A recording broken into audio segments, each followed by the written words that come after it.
마태복음부터 마가, 누가, 요한, 사도행전까지 공통점이 있습니다. 그것은 모두 이야기 형식으로 기록되어 있다는 것입니다. 신약 성경에 바울 서신과 일반 서신은 말 그대로 서신, 즉 편지 형식으로 되어 있죠. 그 점에서 마태복음과 사도행전까지는 이야기 형식으로 되어 있습니다. 자, 이야기 형식으로 되어 있다는 것은 글쓴이의 저자가 처음부터 큰 줄거리를 가슴에 품고 그것을 구체적으로 중간중간 계획에 따라서 그리고 차례대로 기록하고 있다는 것이죠. 특별히 누가복음 1장 1절부터 4절에 있는 서문에서 그걸 잘 보여주고 있습니다. 그 서문은 사도행전의 서문 역할도 하는 것이죠. 자, 우리는 그런 가운데에서 이 사도행전을 처음 공부하고 있지만 이미 누가복음을 공부하면서 했던 내용들을 전제하면서 봐야 될 것입니다. 여기서 우리가 한 가지 또 고민할 것이 있습니다. 복음서의 제목은 이 저자의 이름에 따른 전승에 이렇게 제목이 붙여졌죠. 마태에 따른 복음서, 누가에 따른 복음서. 그런 점에서 사도행전의 제목은 이 사도행전이라고 정해졌는데 이것은 복음서와 마찬가지로 원래 저자들이 정한 것이 아닙니다. 이 초대교회가 정한 것이죠. 이런 식의 정했습니다만, 자, 그 점에서 사도행전을 우리가 볼 때에 원래 저자의 의도를 우리가 고려하고 누가복음을 고려한다면 사실 좀 아쉬운 부분이 있다는 것이죠. 그 이유는 사도들의 행전, 즉 사도들의 행적 또는 사도들의 사역이 우리에게 소개되고 집중되게 된다기보다는 오히려 다른 모습을 보이고 있다는 것이죠. 물론 크게 보면 사도들이 나오고 있습니다만, 그러나 우리가 기대했던 이 12사도들, 특별히 이 가룟 유다를 대신해서 뽑은 마띠아가 사도행전 1장에 언급이 되고 있지만 그 마띠아에 대한 사역은 전혀 나오고 있지 아니합니다. 마띠아뿐만이 아니죠. 사실 대다수의 사도들의 그 구체적인 사역들이 우리가 알 수가 없습니다. 저자가 언급하고 있지 않기 때문이죠. 주로 나타나는 사도들은 사실 베드로이고요. 또 베드로를 포함한 베드로를 포함한 요한, 그리고 또 뒷부분에 가면 야고보가 좀 언급됩니다만 사실 또 사도행전 15장에 나오는 야고보는 또 예수님의 동생 또 야고보이기도 합니다. 자, 이처럼 사도들에 대한 행적이 생각보다 많지 않다는 것이죠. 그리고 바울에 대한 내용들이 이제 뒤를 이어가게 됩니다. 자, 그 점에서 사도행전의 제목을 우리가 이렇게 한번 생각해 보는 것이 좋습니다. 이 행전이라는 말을 살린다면 누가복음을 예수님의 지상행전이라고 말한다고 생각할 때 이 사도행전은 예수님의 천상행전으로 이해하는 것이 매우 중요합니다.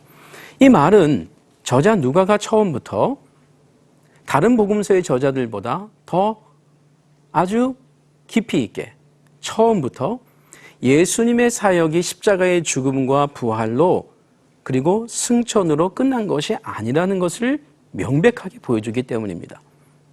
예를 들면 예수님의 승천 이후에도 예수님의 이름이 계속해서 능력 있게 나타나고 있고요.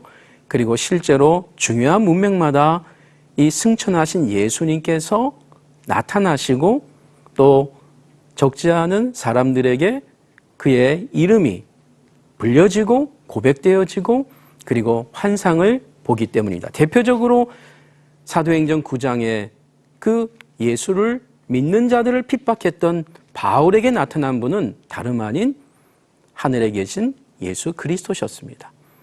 자, 이처럼 사도행전에서는 이 예수님의 제자들이 사역을 하는 것이 사실이면서 엄밀하게 말한다면 사실 예수님께서 제자들을 통해서 일하신다라고 이해할 수가 있다는 것입니다. 이것이 저자 누가가 처음부터 십자가에서 죽으시고 부활하시고 승천하신 예수께서 지금도 계속해서 우리와 함께 일하신다, 함께 계신다를 보여주고 있는 것입니다. 자, 이런 점에서 사도행전은 제목을 여러분이 한번 그렇게 생각하시면 좋겠습니다. 사도들의 행전입니다만 그러나 이거보다는 예수님의 천상행전. 그랬을 경우에 복음서는 누가복음은 예수님의 지상행전. 중요한 것은 예수께서 계속 지금도 우리 가운데 함께 하시고 일하시고 역사하신다라고 하는 것입니다. 자, 그런 점에서 이 예수님의 지상행전과 천상행전 안에서 이 성령께서 함께 하시는 것을 우리가 또 눈여겨보아야 할 것입니다. 그런 점에서 우리가 사도행전을 이 성령행전이라는 말도 쓰고 있는데요.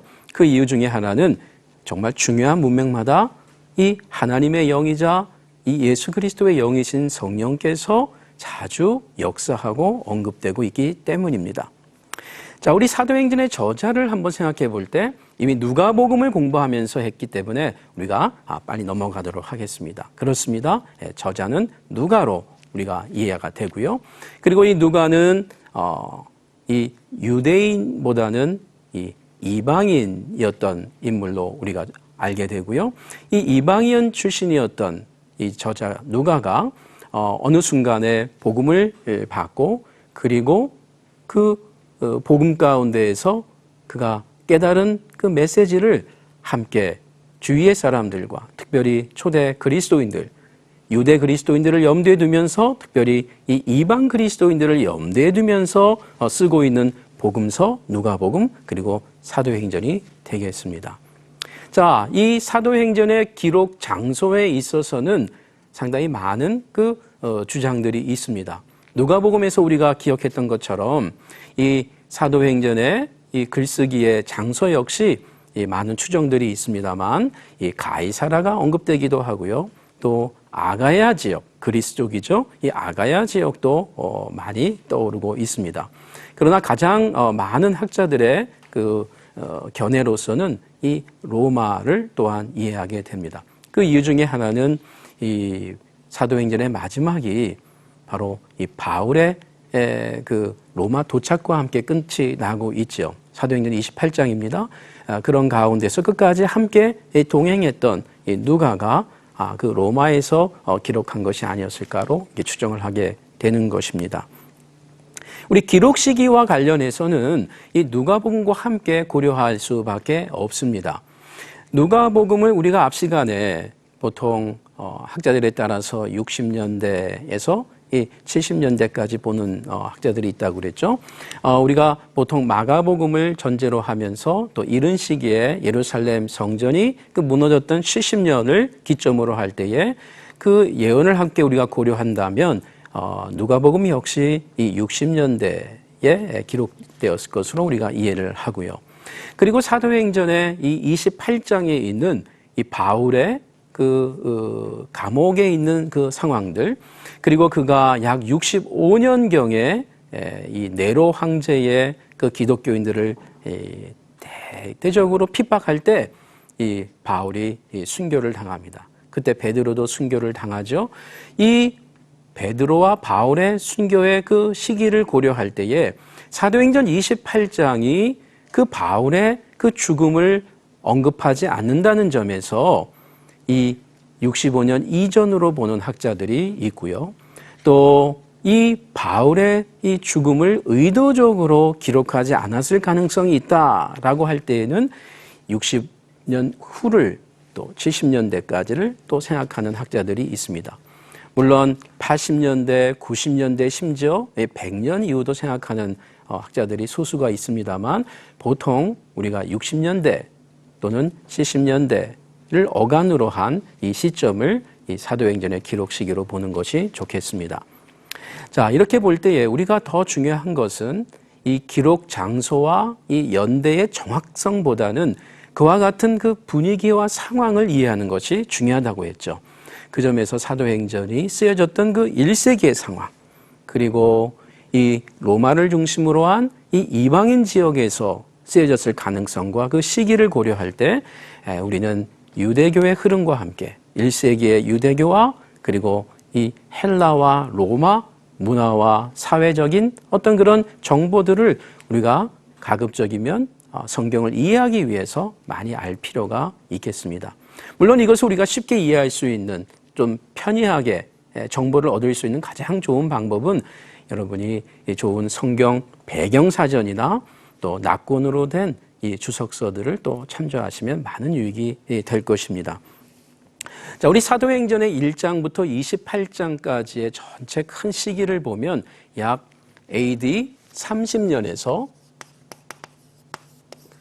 62년경의 내용들을 담고 있습니다.